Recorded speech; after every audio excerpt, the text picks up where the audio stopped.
Good morning! Hey, ilan yung nagmamarathon si Mrs. Dalawa yung nakabuk. Buksan mo pa kaya isa? Asa tayo kay ate? Ayun ano? Dalawang cellphone yung pinapanood. Sino ba yung pinapanood mo? Si Jimmy Speak. Yan. Ano yan eh? Number 1 fan ko yan eh. Bye-bye. Tinanghali. Nagising ako ng alas 4:30. Tapos nakaidlip ulit ako. Pagising ko alas 6:30, mag-alas 7 na. Okay. Maulan man eh, pero kailangan pa rin natin lumusok. Hindi pwede tayong magtamad. So ito na yung gate namin, no? Pipinturahan na lang. Kahit ito papatungan para siguro ganito rin kulay o yung kulay kahoy. Tapos ito kulay black para lumitaw yung design niya. Tapos yung mini tindahan, no?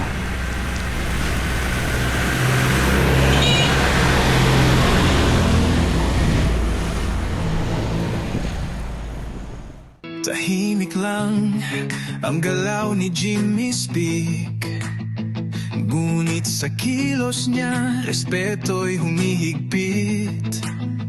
Hindi kailangan ng yabang o sigaw, dahil sa puso niya lahat ay pantay.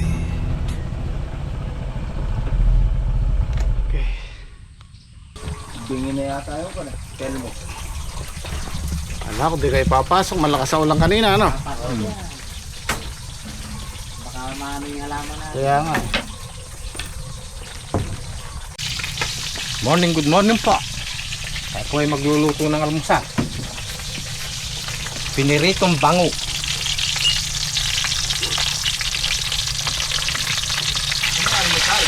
Oya.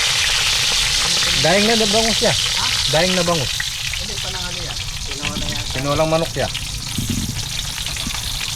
Ano ako yung patola bukas pwede mo. Pilalaga natin ngayon niya. Bukas na lang. Gusto ko yung may gusto ako yung noodles. Noodles na yan. Doon kaya sa kabila, alam mo yung makukuha dito sa pasalahan mo na yan. Ay, doon po. Ang naligo doon kahit ito. Mag-masig na. Pwede nang bubod yung pataba mamaya niya. Sitaw. Oo nga, pwede nang basa. Oo, ilagay nyo na. Buti na lang, nakapagpatubig sa inyo kahapon bago umulan, no? Ayun. Buti na lang, naunahan natin ulan. Naunahan. Kaya maagap sa inyo eh, bilib ako dyan eh.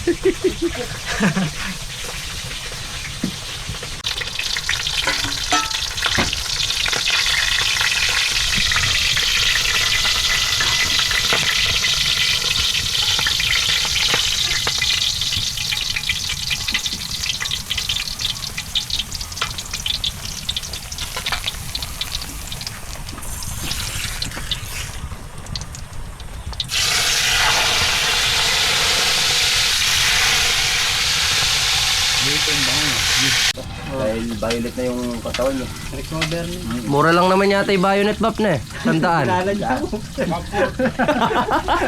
19 ano, chef yun? Ano 19 ano? Nalanya mo pa. Ay, 20s na rin pala, hindi 90s ano. Pwede. Daan daw, may kulang 300. Yung palang kinukwento niya, 1990s pa. Dalawa sa akin yung ko yan. 3,000 pesos. Sinabi, 260 po isang ba? 20s pa. Pasok pa sa 20s. Oo. 3,000 pesos. Oh, pwede ka na magpabili niya kay. Mura lang naman pala eh. Magkano na ngayon nyo? 260.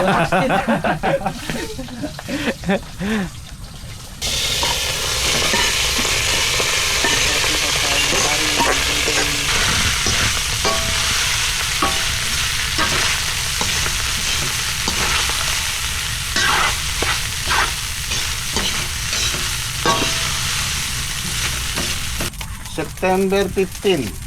Baka 16 na ngayon ah. Oo yan. Umabot ng mahigit isang buwan ah. Gasabag yung aabot na.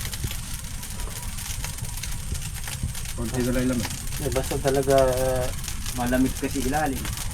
Hindi, tsaka ano, pag tama sa timbang, may 1 buwan talaga yun. Diyan paluto lahat yan. Mm. Eh, sa tubig init lang eh. Ang lakas din yan. Pero sa Tagaraw, balik tayo sa kahoy. Oh, yeah. Ito pang ano, Ang tagulan. pang mabilisan lang ba? Emergency. Mas gusto ko kasi yung lutong kahoy sa, lalo na yung kanin.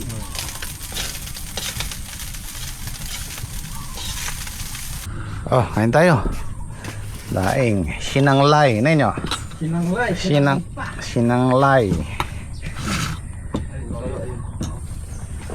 Patis. Kapampangan, sinangle.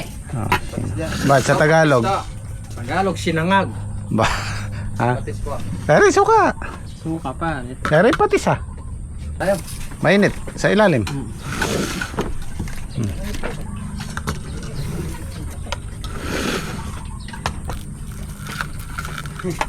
Ba, mukhang boneless to ha. Ha? Opo. Sinangkapan ko lang yun. Hindi, meron tinik eh.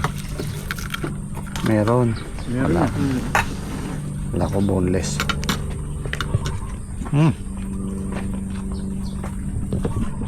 Pasuyo nga yung patis.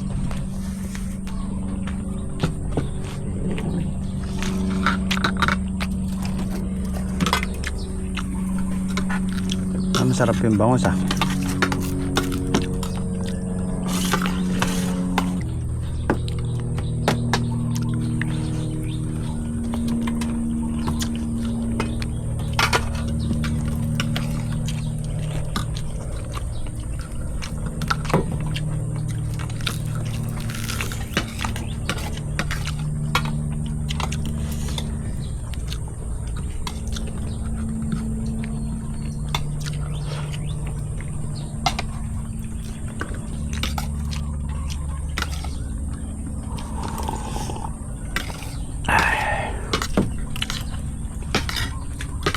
So ilalagay na namin tong pataba dito sa aming sitaw.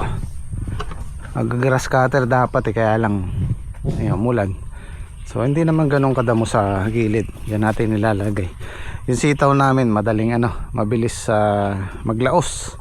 Pang 7 harvest pa lang bukas. Yung kay Daki doon naka 16 harvest lang. Tapos yung dito sa bungad 19, hindi pare-pareho. Pero kung tag-araw yan, mahigit 20 harvest yan. Ay, kunin na natin to oh. Gugulang to bukas. Tapos ito bukas oh. Lagyan mo lang ng noodles to, pwede na oh, tapos bukas ito 5 kilo, isang tudling. Kaya nakamalinis muna pa. Okay. Diyan na lang kabilaan.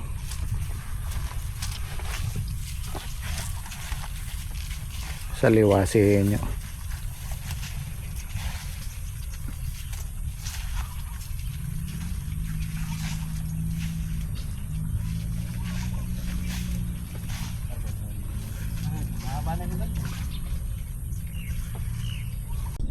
Yan, mabilis lang matunaw yung ammonium.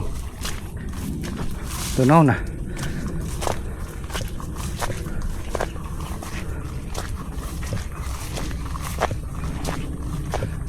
So ito na yung upo ni Daki. Nakapagputol na siya ng talbos yung kinakapon. Ganyang kalalaki. Ayan, kaya po nang sabi ko hindi ko masyadong pinapakita kasi mahinang lumaki. Dapat niya nasa taas na yan at may mga bunga na. Mahigit 1 buwan na kasi yan eh. Dahil laging may tubig. Kaya hindi sila makalaki.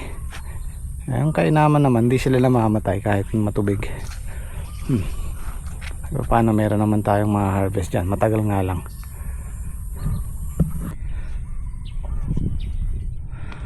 Ang kainaman niya naalagaan ng panahon. Hindi nabigla sa init. Hindi rin masyadong maulan. Ayan, bawi na yan. Ayan, bagong bungkal yan. Pero pag madalas maulanan yan, nagsisiksik siya. Kaya kung minsan, mas mainam din yung may plastic mulch. Lalo na pag tag-ulan. Kasi pagka tag-ulan, Lahat ng patak ng ulan, sip-sip ng tudling, pati ugat. Di kagaya ng may plastic mulch, meron siyang cover kahit papano. Hindi lahat tumatagos sa tudling. Kaya meron ding meron ding advantages yung dalawa na yun eh. Meron ding disadvantages. Maganda sa malamig na panahon. Ang masarap niyan ay mga mainit na saba. Tinolang manok. Saka mainit na kape. With pandesal. With pandesal.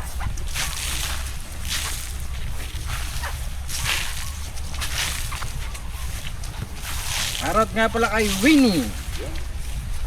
Shoutout po kay Janet Jorda. Pinasa-shoutout ni Ferdinand Tanya. Shoutout. Shoutout po. Saka Reyes family. Shoutout po sa inyo. Salamat po sa panonood nyo araw-araw. Maraming salamat po. Thank you. Shoutout din po sa pamilya Siriaco. Yan, shoutout po. Shoutout po, shoutout. Shoutout.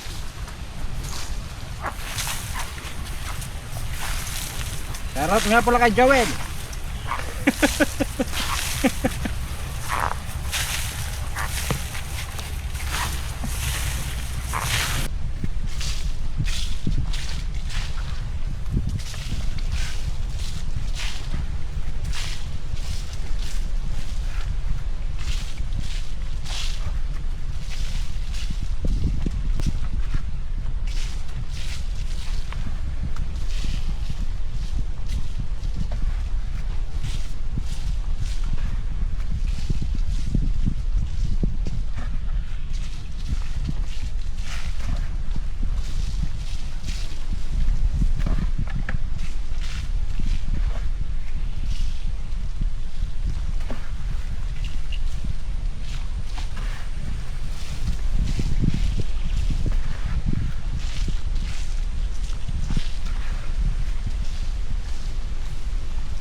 Guys, tapos na po kaming namataba.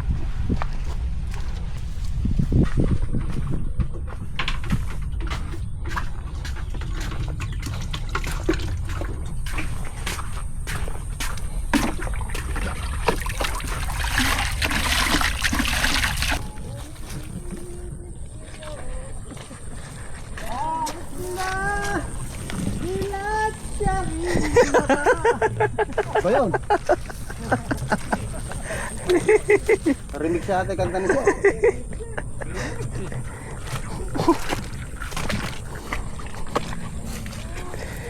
Kaangat mo muna kami ng baging ng patola. Halos nakasayad na po kasi sila eh. Kagapang. Kumampal din sila pare no. Marahin ang bunga. Naiinip lang eh. Ano yan o?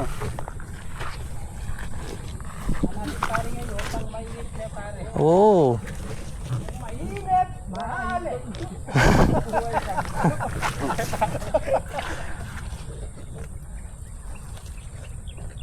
Ba, dahil ng bunga ya. Oh, Maganda yata ang magbunga yung binihin na yan. oh. Ito yung kwan eh. Yan pa guys oh. Dalawang magkatabi. Ito. Primera. Primera lang to. grande. Ala itong grande.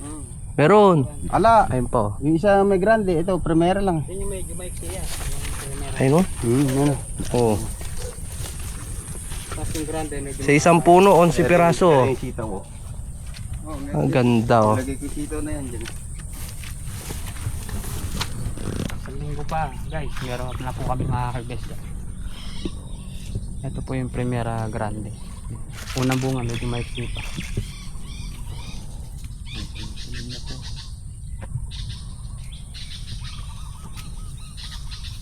1 week pa na pare. Siguro kaya mag-grass cutter mamaya pare. Basta pa. Matalsik lang nun eh.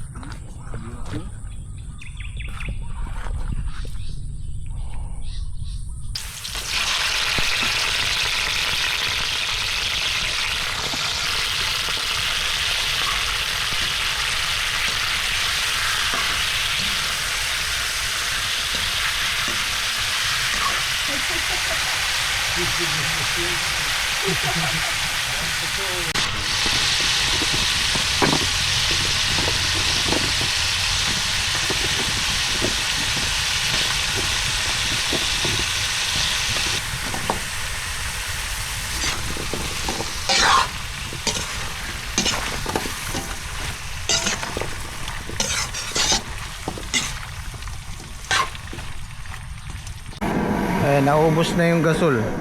September 15, 16 ngayon, sakto isang buwan.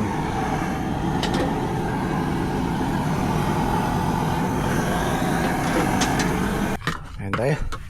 Malangi yata ka. Kami ang Gym Squad, pamilya sa diwa, sa hirap o ginhawa, kami magkasama. Hindi kami perpekto, pero totoo ang samahan. Gym Squad sa puso habang buhay man.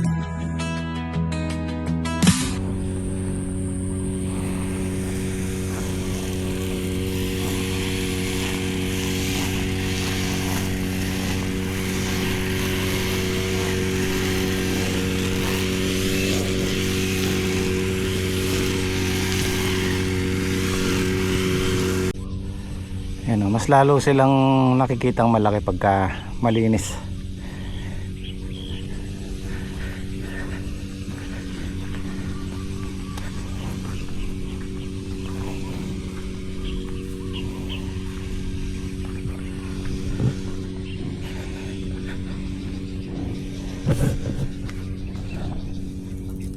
Ayan yung dugtungan niya, oh. Tuyo na. Pero minsan pag nababad sa tubig, nabubulok pa rin siya. Pero ito okay na to. Baga matibay na yung dugtong niya.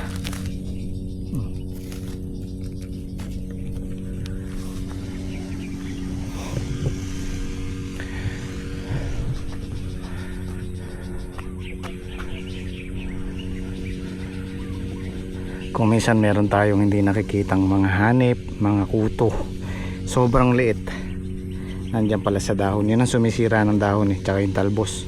Pag napabayaan, papatayin niya yung yung ampalaya.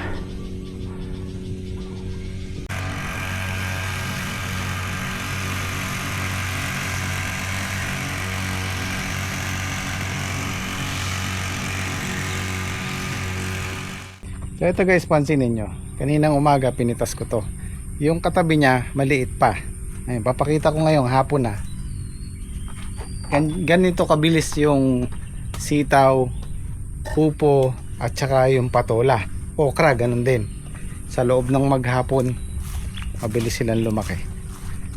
Ito, kung napansin nyo yung pitas ko kaninang umaga, maliit pa to. Ayan, oh. Bukas ng umaga mas malaki na to. Pwede na to. So ganyan din po yung sitaw tsaka yung every other day na harvest. Sitaw, okra, pupo, yan ang mabibilis na lumaki. Oh. Yan. Ito bukas pitasin na yung mga yan. Papansin nyo. Oh. So pitas ulit tayo bukas. Oh. Yung sa loob ng magdamag na yan, may ilalaki pa yan.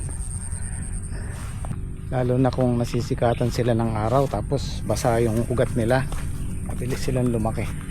Hindi kagaya ng ampalaya, twice a week lang harvest, every 4 days. At ito naman yung gusto ko sa ampalaya. Ito okay din naman ang kitaan dito sa sitaw. Pero kung pag-uusapan yung area, yung laki ng area ng tatamnan, ikumpara mo yung ampalaya at saka yung sitaw, malayo. Or sabihin na natin kalahati. Naalala ko nung tumama kami ng sitaw dito, 70-80 per tali. Tapos nakakatatlong laksa kami. 3 beses ng dami nung napipitas namin dito. Tatluhin mo to. Tapos yung ampalaya namin dito sumabay din. Tumama rin kami ng 70-80 per kilo ng ampalaya. Tapos nakakatonelada kami mahigit. Kung Kasi may listahan ako eh, pinagkumpara ko. Malayo, wala pa sa kalahati yung kinita ng ampalaya sa sitaw. Teka muna Jimmy Speak, medyo magulo. Linawin natin. Ang ibig mong sabihin, wala pa sa kalahati yung kinita ng sitaw kumpara dun sa kinita ng ampalaya. Okay? Kung pareho sila ng area, halos pareho lang yan eh. Itong balag na to, tsaka to. Kaya kung pag-uusapan yung sa ganda ng kita, iba yung ampalaya. Para sa akin, para sa experience ko. Kaya ang ginagawa namin, pag meron kaming bagong naarkilang lupa, balag muna, tas ampalaya. Susunod doon, tsaka natin pwedeng isunod yung sitaw, talong, okra, kung ano man yung pwedeng isunod. Basta sa akin, lalo na pagka virgin, yung tinatawag naming basal, hindi pa natamnan. Noong una namin ampalaya talaga, balag muna talaga. Kasi iba yung ampalaya pagka tumama ka talaga. Kasi ang sitaw, mangangailangan ka ng 4, lalo na pag sabihin mo ng mas malaki dito, kailangan mo ng 5-6 na mamimitas sa sitaw kung naghahabol kayo ng oras. Sa ampalaya kahit 4 lang kayo, pwede. Kahit sabihin mong kalahati hektarya yan mahigit. Kung yun nga, gaya na sinasabi ko, kung pareho sila ng lot area yung tinatamnan, mas mangangailangan ng maraming obras yung sitaw. Kasi nga pipitasin ng isa-isa, tas maliliit pa, itatali mo, i-sort out mo, ibabundle mo. Hindi kagaya ng ampalaya, kahit 2 lang yung nagbabundle, kayang-kaya. Dito pagkapitas, kailangan lahat magtitinor. Well, hindi ko naman sinasabing walang kita sa sitaw. Meron din naman. Kaya lang, sa experience ko lang, kung mas may pagkakataon tayong mag-aampalaya kami. Tsaka na lang natin isusunod yung sitaw. Depende rin sa pagkakataon, sa panahon, o sa budget. Ito, ang dami oh. Ayan oh. Ang alanganin maliliit. Malalaan natin bukas kung susulong o uurong. Tatapusin siguro ng Gym Squad yung alanganin na yun. So, ganito na lang muna yung vlog natin today. Maraming salamat. Kita-kits sa Itset.